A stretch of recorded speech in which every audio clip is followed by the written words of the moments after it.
that was from USA Today. Perhaps you can tell us, A little bit perhaps about what, that. yeah. Sure. So that's actually that's a quote from a piece written by John Schwartz, who's the head of the Silicon Valley Bureau for USA Today, who came along to Las Vegas last year.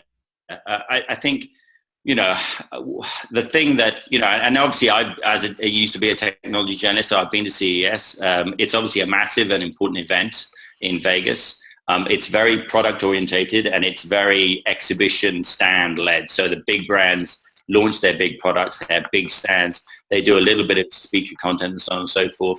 But it's very huge, and some might argue a little bit overwhelming.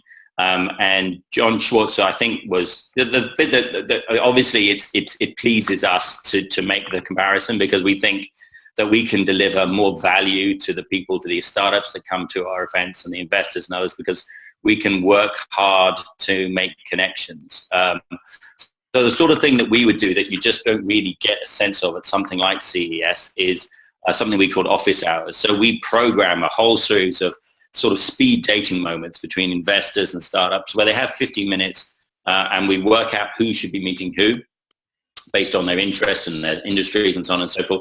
And so that we can deliver we can hopefully deliver some value and perhaps make some lasting relationships.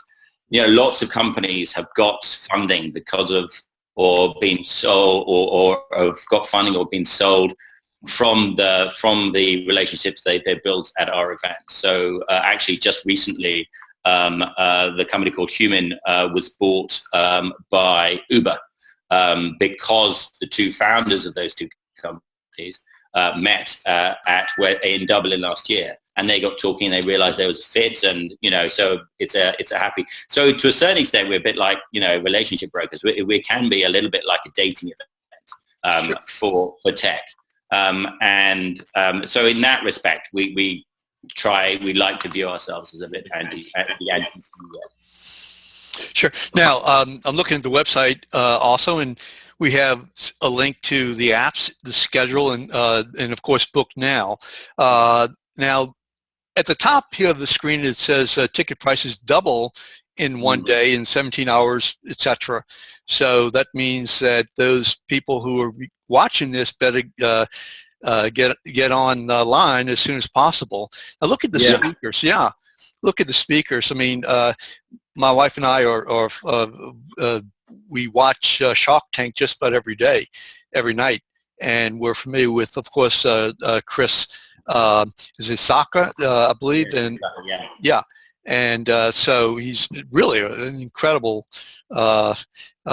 entrepreneur. And look, just looking down the screen, Brett Favre.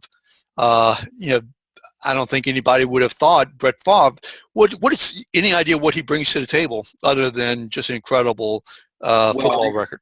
What's interesting, I think, to us, and as we've developed Collision and our other events around the world, is that to the extent to which technology is not just so technology has disrupted the way we work in the workplace. So so the video conferencing app that we use, the thing that we're using right now to have this conversation is part and parcel of the way that people work now. But there's all sorts of ways that technology platforms are encroaching and changing the way sport is done, viewed, so performance and so on and so forth. We found at Sports Summit, which is a one-day in the schedule for Collision, and we've got lots of different sports stars from the NFL, Mick Foley, the wrestler is coming along. And so sometimes it's the way those sports stars and those retired sports stars can leverage their career and use technology and media to reach out to new audiences. So he's going to be actually talking about that sort of thing. He represents a particular company, and he's going to be talking about that. I'm sure we're going to be talking to him on center stage about some of his experiences as one of the greatest quarterbacks of all time and all that sort of stuff as well, but also about how technology is affecting what he does now and how he sees that he can use it in his future career and that sort of thing. And it's true for lots of the musicians and the musicians representatives that we have coming to the music stage, is that the way that music is disseminated and the way that music is listened to and the ways that music is produced has changed dramatically in the last few years. And a lot of the people that are coming to our stages and talking about it are right at the the pinch point of that. And you know, we think that a lot of what's happening a lot of what's happening out there in the world needs to be reflected in the sort of events that we put on. Absolutely. Now here's the tracks. Am I correct? From code to content data, Yeah.